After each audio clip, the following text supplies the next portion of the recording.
In hindsight, maybe this wasn't such a good idea. Welcome to Watch Mojo, and today we're counting down our picks for the top 10 decisions in video games that got you killed. Before we begin, we publish new videos every day, so be sure to subscribe and ring the bell to get notified about our latest videos.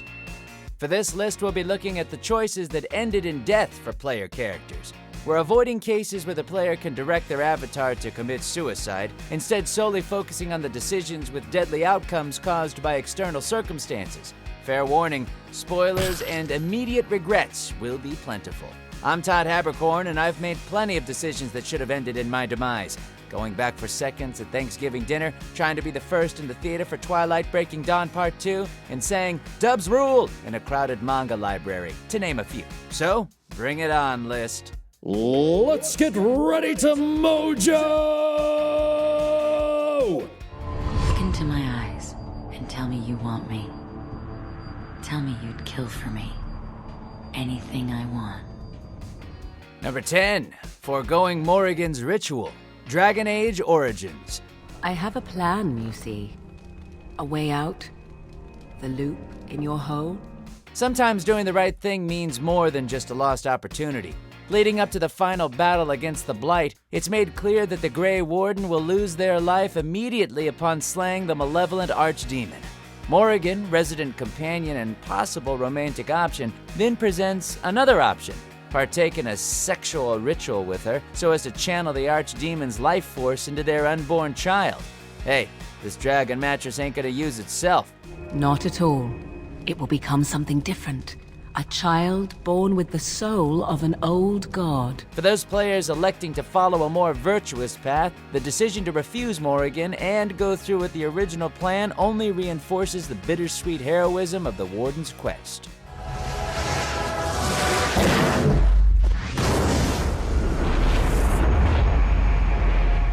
Number 9, investigating the noise. Until Dawn. Hello? Who's there? Anybody?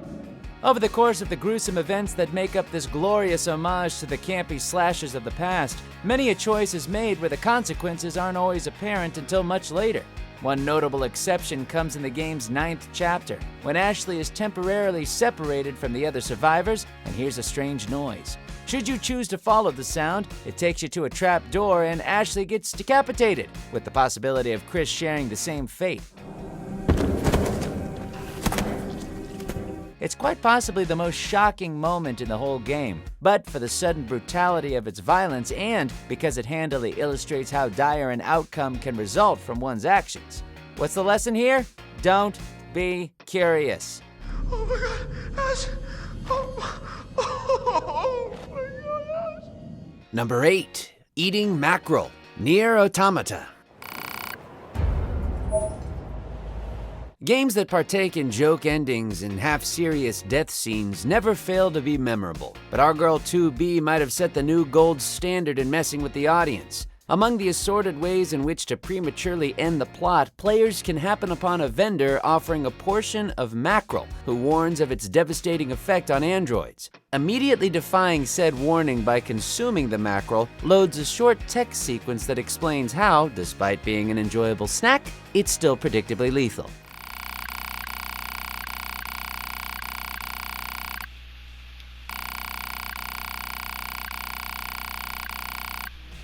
Take that lesson to heart, baby. When someone says not to eat a fish, maybe hear them out. Unless it's a Pepperidge Farm goldfish. I mean, there were just so many flavors.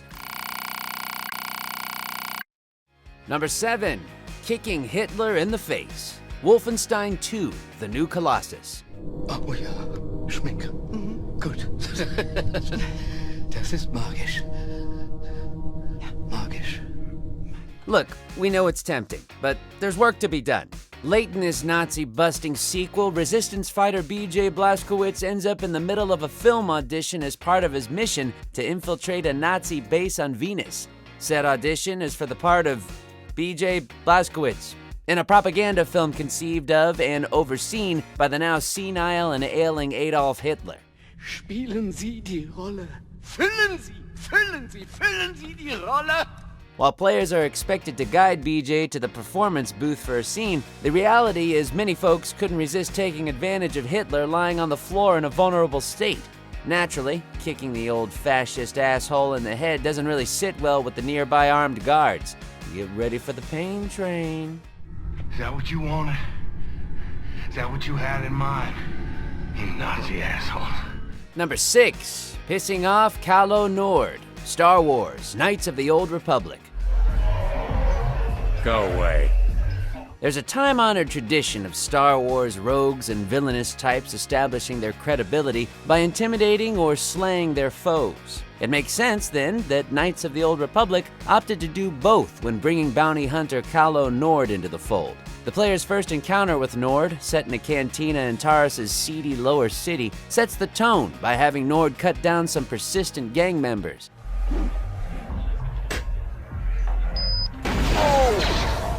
Between his monotone counting to 3 and clear ruthlessness, Nord is made out to be a very dangerous person not to be pestered, unless you enjoy unwinnable shootouts.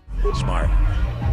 Number 5. Opening the Sarcophagus. Vampire the Masquerade. Bloodlines. I can't lose. I will open the sarcophagus. I'll build an empire. It won't end here. Central to the drama of this blood-sucking cult hit is a mysterious sarcophagus containing what many of the game's vampire factions believe to be an ancient vampire, or antediluvian. Thus, the player is pulled between a variety of efforts to destroy or cannibalize said possible vampire for power, all the while trying to piece together the truth of the sarcophagus's nature. It all comes to a head at game's end where players can simply leave the sarcophagus for some other unlucky soul or attempt to claim it for themselves. Picking the latter option treats the audience to one final devious twist.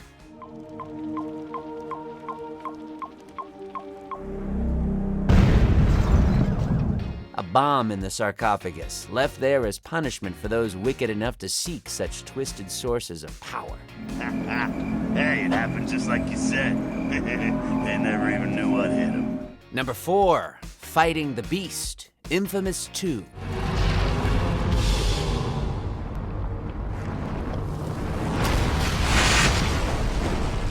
Those following the good karma path likely didn't expect to face one final morally complicated quandary, but nevertheless, that's what they got.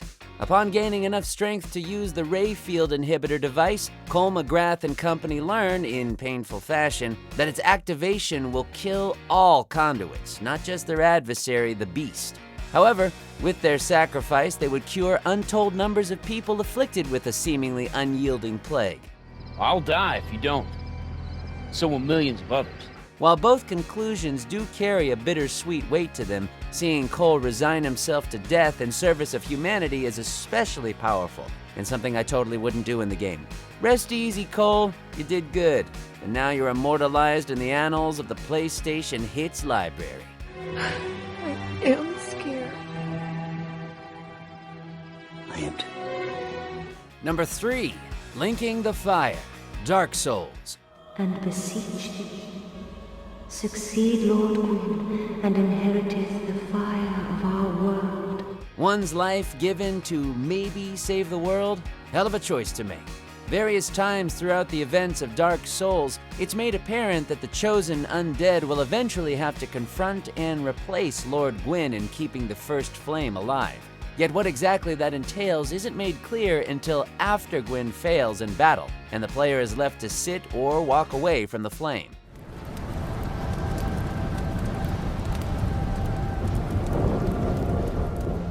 Players who opt for the former can only sit back and watch as their chosen undead is consumed by the flame.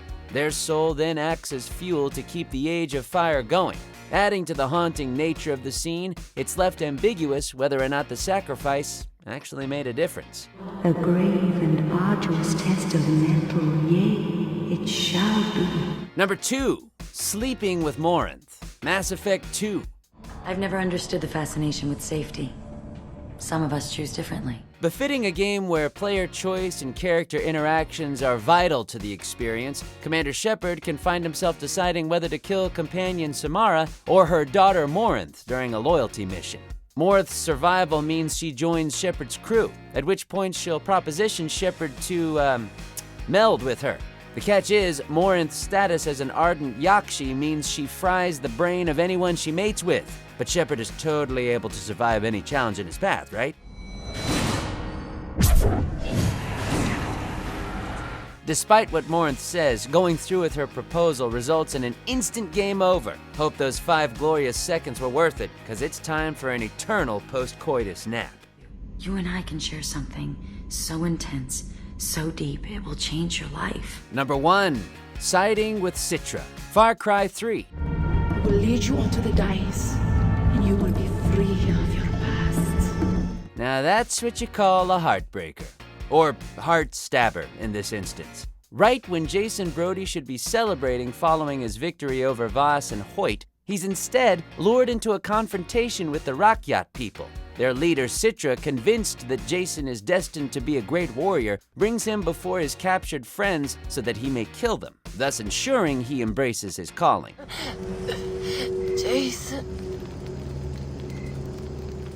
Actually going through with this results in the audience, from a first-person perspective, watching Jason get anatomical with Citra before being betrayed in a manner fitting with the tribe's ethos. Winning has never felt so unfulfilling. You are a warrior. Die a warrior. Do you agree with our picks? Check out these other great clips from WatchMojo. And be sure to subscribe and ring the bell to be notified about our latest videos.